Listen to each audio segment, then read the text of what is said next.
A major fire broke out in the Terrace Heights area adjacent to Keys Road between Terrace Heights Drive and University Avenue in Yakima around 10 a.m. this morning. Helicopters and aquaplanes were mobilized and there were evacuations in orders in place, with controlled power losses for most of Yakima. We are joined now by our reporter Austin Peppers, who's live at the scene. Austin, can you walk us through the timeline of exactly what happened today? Thank you, John. As you can see, we're in a little bit of a different location here in the 6 than we were in the 5. We are on Keys Road, and as you can see behind me, we are really close to the scene of the fire. As you can see behind me, there is smoke, and you may see some firefighters continuing to work on the scene of the fire as well. As you can see, some of the smoke is still rising up in different parts of the scene.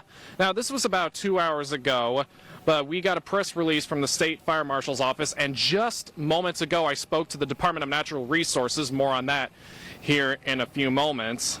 But in that press release we got, both the State Fire Marshal's office and DNR said the fire started around 9:40 a.m. near Keys Road, which is where we are right now. Roughly an hour later, power started to go out in many cities here in the Yakima County, which includes Terrace Heights, Yakima, Union Gap, and Moxie, which we did learn more than 20,000 people were without power. And then shortly after that, level 3 go now evacuations were put in place for surrounding areas, and that includes parts of Keys Road, University Place Parkway, and Birchfield Road.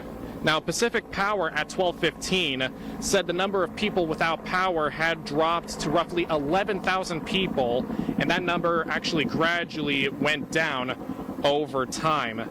Now, throughout the day, many departments were here on scene responding to this fire, which includes the Department of Natural Resources and the East Valley Fire Department, who are both in charge of this fire.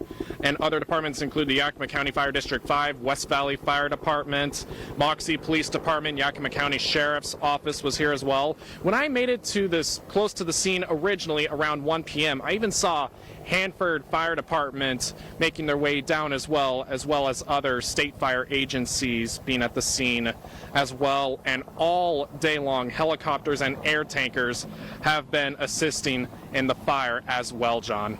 Well, thanks, Austin. But what is the situation now? Have people returned home?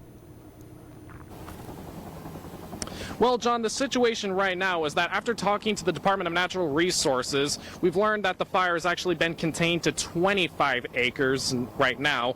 But right now, those level 3 go now evacuations are still put in place near the areas that they were earlier. And there were homes that were threatened, and it looks like they still might be that way as of right now. Now, when I last saw the power outage map on the Pacific Power website, it shows that roughly 250 people in this area are still without power, and the State Fire Marshal's office and DNR have both confirmed to me that the cause of the fire is still under investigation. Now, at 4 p.m. earlier today, the American Red Cross had also opened an emergency evacuation center at Terrace Heights Elementary School. They say to bring stuff like prescription medications, extra clothing, hygiene supplies, among others. And like I mentioned earlier, we talked to Department of Natural Resources, just did an interview literally a few minutes ago. We will have what they said and more information that we have learned.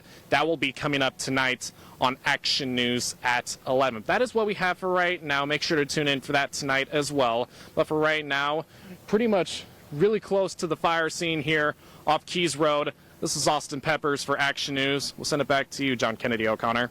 So much, Austin. Really appreciate the report there.